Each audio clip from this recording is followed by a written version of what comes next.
92.7 big FM पर Big heroes. हम में से बहुत सारे लोग, खासकर जो महानगरों में रहते हैं, वो अपने घरों में काम करने के लिए मेड एजेंसी से लड़कियां लेकर आते हैं। और वो लड़कियां ज्यादातर उड़ीसा, झारखंड, छत्तीसगढ़ के आदिवासी इलाकों से होती हैं। कुछ साल पहले मैंने एक वीडियो देखा था जिसमें एक सेलिब्रिटी हमें ये समझा रही थी कि अगर हम ये एजेंसी से मेड्स घर लाते हैं तो कहीं ना कहीं हम उसी ह्यूमन ट्रैफिकिंग का हिस्सा हैं जिसका सबसे बड़ा गढ़ भारत है। लेकिन शायद उस वक्त मुझे बात इतनी गंभीरता से समझ नहीं आई थी और आज मैं स्वीकार करना चाहती हूँ कि बहुत सालों से एजेंसी से मैं अपने घर में काम करने के लिए मेड रखती रही हूँ। लेकिन हाल ही में मैं एक ऐसे घर में गई जहाँ पर एक एजेंसी वाले ने लड़कियों को रखा हुआ था और यकीन मानिए उस दिन मेरी सोच हमेशा के लिए बदल गई और उस दिन ये फैसला किया कि आज के बाद मैं उस ह्यूमन ट्रैफिकिंग का हिस्सा नहीं बनूंगी और किसी एजेंसी के थ्रू मैं घर में डोमेस्टिक हेल्प नहीं लाऊंगी। कुछ लोग हैं जो ह्यूमन ट्रैफिकिंग के इस अपराध के खिलाफ काम कर रहे हैं और ऐसे लोग बनते हैं समाज के बिग हीरो। और ऐसी ही मेरी आज बिग हीरो हैं डॉक्टर रश्मि तिवारी। बहुत बहुत स्वागत है डॉक्टर रश्मि तिवारी आपका बिग हीरोज में। Thank you. एक संस्था आप चलाती हैं जिसका नाम है आहन फाउंडेशन। जी, चाहूंगी आप हमको बताएं कि आहन फाउंडेशन क्या क्या करता है। आहन ट्राइबल डेवलपमेंट फाउंडेशन जो है वो ट्रैफिकिंग रोकने की बजाय, जो लड़कियां हैं उनको रेस्क्यू करने की बजाय हम प्रिवेंशन पे ज़्यादा काम करते हैं। तो हम काम करते हैं उन लड़कियों पर 9 से 16 साल की लड़कियां जो कि ज़्यादा शिकार होती हैं ट्रैफिकिंग की, और उनकी माँओं के साथ हम काम करते हैं डिफरेंट स्मार्ट कम्युनिटीज़ के through. Sarpanch, media, administration, religious leaders और ट्राइबल फैमिलीज। क्या बात है, स्मार्ट। हमारे एम्पावरमेंट सेंटर्स हैं जिसमें बच्चे आते हैं और पीयर टू पीयर एक्सचेंज के थ्रू, खेलों के थ्रू ट्रैफिकिंग की समस्या को समझते हैं, लाइफ स्किल्स समझते हैं। दूसरी तरफ हम बहुत सारी वोकेशनल प्रोग्राम्स के थ्रू माँओं को ट्रेन करते हैं ताकि उन्हें आर्थिक इंडिपेंडेंस आए। और अगर उन्हें एक कमाई का जरिया मिल जाता है तो वो हमेशा, हमने देखा है कि वो अपने बच्चों को स्कूल भेजना ज़्यादा पसंद करेंगे, कमाई के लिए नहीं। अच्छा, क्योंकि नॉर्मली ये सोच होती है कि ये लोग सिर्फ अपने बच्चों से काम कराना चाहते हैं। नहीं, बिल्कुल भी नहीं। आर्थिक हालात उनके इस तरीके के हैं कि उन्हें लगता है कि ठीक है, बच्चा जाएगा तो कमा करके आ जाएगा। और कितनी बार ऐसा होता है कि माँ बाप को पता नहीं होता कि जहाँ वो बच्चा जा रहा है वहाँ की हकीकत क्या है। उन्हें सपना दिखाया जाता है कि एक सपनों की दुनिया है जहाँ आपको पढ़ाई मिलेगी, जहाँ आपको खाना मिलेगा, अच्छे अच्छे कपड़े मिलेंगे। उन बच्चों को ये नहीं मालूम होता कि उनको 18 से 19 घंटे काम करना पड़ेगा, जहाँ उन्हें बच्चा कुछ खाना मिलेगा, कितनी बार मारपीट भी मिलेगी। कौन कौन से एरियाज में आप काम करते हैं?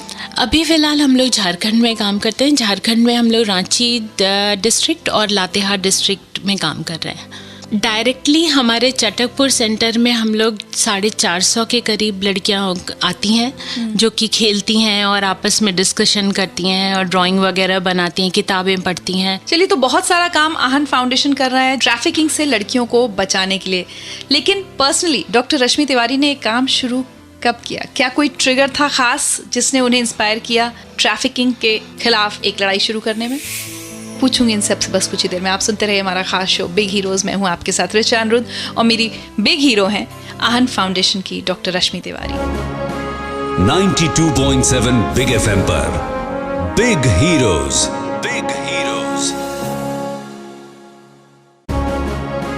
92.7 बिग एफएम पर बिग हीरोज।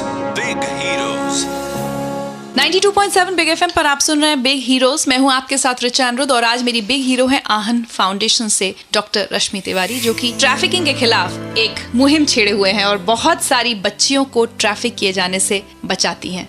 डॉक्टर रश्मि, कब और कैसे शुरुआत हुई इस मुहिम की? मैं CEO क्लब की कंट्री डायरेक्टर हुआ करती थी और 2011 में मुझे भुवनेश्वर जाना पड़ा एक फंडिंग के चलते, जहाँ पे हम एक प्रोजेक्ट फंड करना चाह रहे थे जो आदिवासी बच्चों से रिलेटेड था।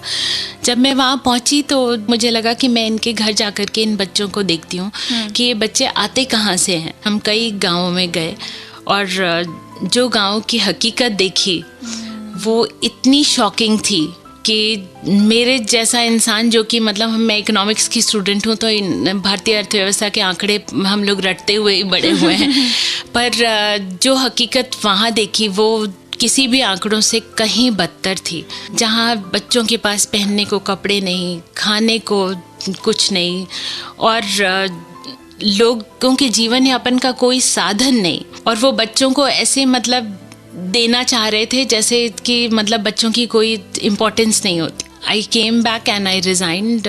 उसके बाद मैंने आहन फाउंडेशन के लिए काम करना शुरू किया। तो हमने शुरू किया धीरे धीरे मेंटरिंग प्रोग्राम करते हुए झारखंड में ही लड़कियों के साथ। ये हकीकत मैंने पहले नहीं देखी थी कि बच्चे बिकते हैं। शायद हम लोग उस हकीकत से नज़र बचा कर रखना चाहते हैं, मतलब हम एक्सेप्ट नहीं करना चाहते कि हमारे ही समाज में ऐसा कुछ हो रहा है। बिल्कुल। इसी दिल्ली में मैंने बहुत सारी लड़कियों को देखा था जो मेड सर्वेंट बन करके आती हैं, और मॉल वगैरह में हम हमेशा देखते हैं कि पीछे पीछे बच्चे को लेकर के या रेस्टोरेंट के बाहर खड़ी रहती हैं। पर मैंने कभी भी इस बात पे गौर नहीं किया था कि ये बहुत कम उम्र की बच्चियां आती कहाँ से हैं। पर जब वो बच्चियां मुझे ही बेची जाने लग गईं तो मेरे लिए फिर कुछ और कर पाना बहुत मुश्किल था। बहुत चौंकाने वाले आंकड़े हैं हमारे देश में ट्रैफिकिंग से जुड़े हुए। आप तो उसमें काम करती हैं, कुछ शेयर करना चाहें? रफ आंकड़े के हिसाब से झारखंड से अकेले हर साल 40,000 से ज़्यादा बच्चे ट्रैफिक्ड होते हैं, और उसमें कई मिसिंग होते हैं, और जो मिसिंग भी होते हैं उनका 10% FIR ही दर्ज होता है, और उसमें से 40% से ज़्यादा कभी भी वापस नहीं आते। ज़्यादातर लड़कियां होती हैं या दोनों? दोनों ही होते हैं, बट लार्जर प्रोपोर्शन लड़कियों का होता है। झारखंड में कई ऐसे कस्बे हैं जो कि पूरे के पूरे खाली हैं। आपको 9 से 16-17 साल तक की वर्ग की कोई भी लड़की किसी की भी घर में नहीं मिलेगी। या तो वो ईंटे भट्टे में गई हुई हैं, या वो किसी शहर में कमाने गई हुई हैं, या वो लापता हैं, किसी को नहीं मालूम कि कहाँ गई हैं। आपकी बातें सुनकर ना मतलब समझ नहीं आ रहा क्या बोले। कई बार ऐसे इंसिडेंट्स हुए होंगे कि आप खुद ही शॉक्ड हो गई होंगी, या एक इमोशनल ब्रेकडाउन हो गया होगा, या आप समझ में नहीं आया होगा कि ये क्या हो रहा है। ऐसी अगर कोई कहानी आपकी ज़िंदगी में, आपकी इस जर्नी में घटी है, पूछूंगी डॉक्टर रश्मि तिवारी से आपसे बस कुछ ही देर में। सुनते रहिए हमारा खास शो बिग हीरोज़। आज बात हो रही है हमारे देश के अलग अलग हिस्सों से ट्रैफिक हो रहे मासूम बच्चों की, बचपन की। मैं हूँ आपके साथ ऋचा अनिरुद्ध, और मेरी बिग हीरो है डॉक्टर रश्मि तिवारी। 92.7 बिग FM पर Big Heroes. Big heroes 92.7 Big FM पर Big Heroes. Big heroes 92.7 Big FM पर आप सुन रहे हैं हमारा खास शो बिग हीरोज। मैं हूं आपके साथ ऋचा अनिरुद्ध, और मेरी बिग हीरो हैं डॉक्टर रश्मि तिवारी। इनकी आहन फाउंडेशन ट्रैफिक किए जाने का खतरा जिन बच्चों पर होता है उनके साथ काम करती है, उनकी ज़िंदगी संवारने का काम करती हैं। डॉक्टर रश्मि, 5 साल की जर्नी रही है आपकी आहन फाउंडेशन के साथ। अगर मैं पूछूं कि कोई बहुत शॉकिंग इंसिडेंट, कोई बहुत इमोशनल इंसिडेंट जो हुआ हो, कोई शेयर करना चाहेंगे आप? जिस दिन हमने पहला एम्पावरमेंट सेंटर खोला था चटकपुर में, और वो पूरा नक्सली एरिया में है, और वहाँ पर गांव में बहुत कम लड़कियां हैं जो घर में रहती हैं, बाकी सब बाहर जा चुकी हैं। कुछ लड़कियां आई थी जो अपने काम से छुट्टी पे आई थी, क्योंकि उनके 11 महीने होते हैं तो वो वापस आती हैं। और जिस दिन हमने सेंटर खोला उसके बाद एजेंट आया था उन्हें लेने, और मुझे ये बात नहीं मालूम थी कि ये एजेंट है और ये हमारे ही इनॉग्रेशन में ही बैठा हुआ है, क्योंकि लड़कियों को वापस लेकर के जाना है। और 4 लड़कियों ने उसी समय ही मना कर दिया कि हम वापस नहीं जाएंगे। और वो मेरे लिए इतना बड़ा एक्सेप्टेंस था, क्योंकि गैर आदिवासी होने के नाते मुझे बहुत टाइम लगा उन आदिवासियों में एक्सेप्टेंस क्रिएट करने के लिए। अगर ऐसी लड़कियां हर गांव में हम क्रिएट करने लग जाएं तो ट्रैफिकिंग की समस्या काफ़ी हद तक अपने आप ख़त्म होगी। लेकिन एक बात बताइए, कभी आपको डर नहीं लगता कि 30-40 हज़ार रुपए एक मेड को हायर करने का कमीशन दिया जाता है? जाहिर सी बात है, बहुत बड़ा नेक्सस है, इस पैसे का हिस्सा बहुत सारे पावरफुल लोगों तक भी पहुंचता होगा। आप जब उनका काम खराब कर रही हैं, अगर उनकी नज़र से देखा जाए, कभी आपको धमकी या आपको डर नहीं लगा कि ये लोग मुझे नुकसान पहुंचा सकते हैं? एजेंट्स से भी कहीं ज़्यादा डर मुझे बाकी चीज़ों का भी होता है, क्योंकि जिन एरियाज़ में हम काम करते हैं वो टिपिकली बहुत नक्सल ओरिएंटेड एरियाज़ हैं, जहाँ पर न सिर्फ एजेंट्स और बाकी जितना नेक्सस है वो विरोध करता है लड़कियों के विकास का, बल्कि नक्सल भी विरोध करते हैं। तो आपका सिर्फ एक तरफ से विरोध नहीं हो रहा, आपका दोनों तरफ से विरोध वो होता है। चाहते हैं कि वो ऐसे ही पिछड़े ही रहे, हाँ भूखे मरते रहे, ताकि उनके अंदर एक विद्रोह और वो बिल्कुल, रहे। क्योंकि अगर वो वहाँ विकास होने देंगे तो वो अपना विद्रोह जस्टिफाई नहीं कर पाएंगे। किसी बच्ची की कोई कही बात आपसे या कुछ कोई आप शेयर करना चाहें? लास्ट टाइम जब मैं गई थी तो 2 छोटी छोटी बच्चियाँ हार्डली 5-6 साल की होंगी, और वो मेरे साथ पूरे टाइम मेरी साड़ी का पल्ला पकड़ करके और 3-4 गांव घूमी। जब मैं बोलते बोलते थक गई तो उसके पास छोटी सी बॉटल में जो पानी था वो मुझे देना कि एक पार्ले जी का बिस्किट और ये खा लो। वो इतना टचिंग था कि मुझे लगा इतने सारे लोग सुन रहे हैं और ये बच्चा 5 साल का मेरी पल्ला पकड़े पकड़े 3 गांव घुमाई। कितनी बार होता है कि माएँ जब उनकी बच्चियों बच जाती हैं तो वो बहुत अपनी खुशी के लिए मुझे बहुत सारी झाड़ुएँ मिलती हैं, क्योंकि उनके पास और कुछ देने को नहीं होता तो वो हैंडमेड झाड़ू देती हैं। मतलब मेरे पास भरे हुए हैं ऐसे किस्से कि इतना प्यार मिला है ना कि मुझे लगता है कि मैंने तो कुछ भी नहीं किया और उन्होंने मेरे लिए कितना कुछ कर दिया। ये जानना बहुत ज़रूरी है अगली बार कि जब घर में जो लड़की काम कर रही है, खासकर अगर वो बहुत छोटी उम्र की है और उस पर हम चिल्ला देते हैं, या बहुत घरों में मैं सुनती हूँ कि लोग बच्चियों पर हाथ उठाते हैं, वो बच्ची कहाँ से आई है, उसका भी एक परिवार है, उसका भी एक बचपन था जो शायद उस एजेंट की वजह से और हमारी वजह से कहीं खो गया।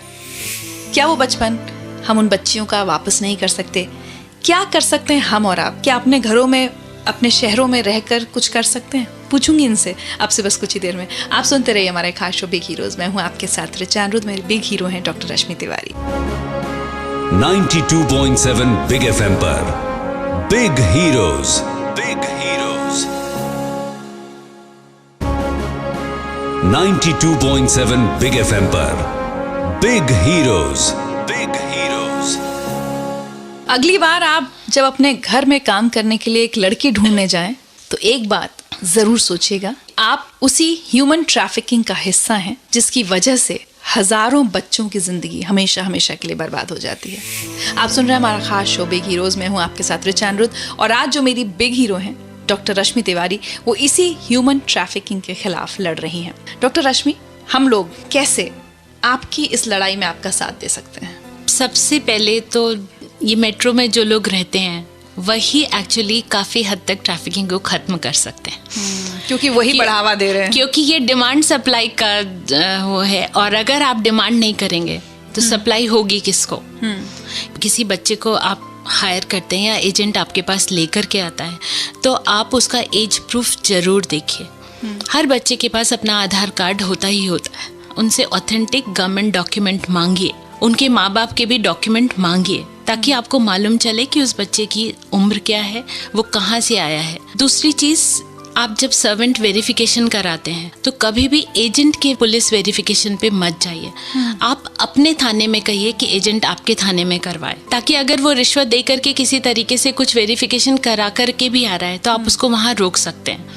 तीसरी चीज़, अगर आप कहीं पर भी किसी भी घर में एक छोटे बच्चे को देखते हैं जो काम कर रहा है तो प्लीज़ उस घर में कोई भी चीज़ खाने पीने की या कोई भी जो बच्चा लेकर के आता है उसका बॉयकॉट करिए। अगर आप नॉन वेजिटेरियन फ्रेंड के यहाँ जाते हैं, आप बोलते हैं कि आप वेजिटेरियन हैं, वैसे ही ये आपके उसूलों की बात है कि आप ट्रैफिकिंग को, मानव तस्करी को बढ़ावा नहीं देंगे। अच्छा, एक बात बताइए, ये डोमेस्टिक हेल्प्स के नाम पर या इनके बहाने सेक्सुअल एक्सप्लॉयटेशन भी बहुत हो रहा है। प्लानिंग कमीशन की रिपोर्ट है, मोर देन 91% लड़कियां सेक्सुअल एक्सप्लॉयटेशन की शिकार होती हैं, और कई लेवल्स पर होती है।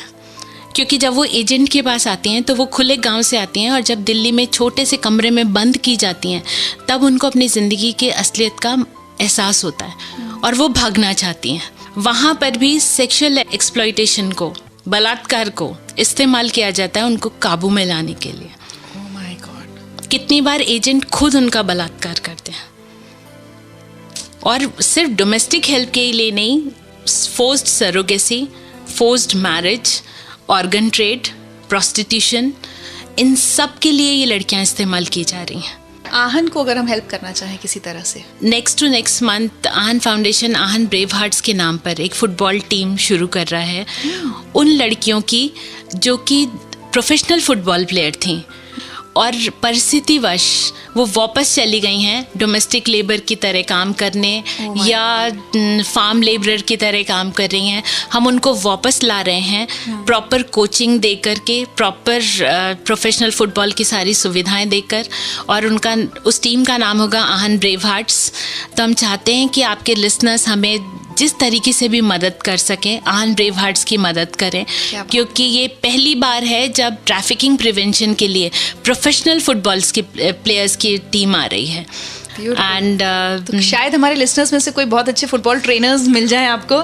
कैसे आपको कांटेक्ट करें अगर कोई मदद करना चाहता है आपकी? आहन ट्राइबल डेवलपमेंट फाउंडेशन के नाम से हमारा फेसबुक पेज है, rashmi@ahanfoundation.org पे ईमेल कर दें या 9810722755 पे हमें कांटेक्ट करें। बहुत बहुत बहुत अच्छा लगा आपसे बात करके doctor Rashmi Tiwari.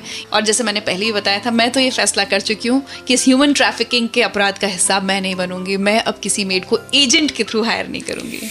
Thank you so much. मैं चाहती हूँ ऋचा जी कि जैसे आप कर रही हैं वैसे ही आपके लिसनर्स भी करें।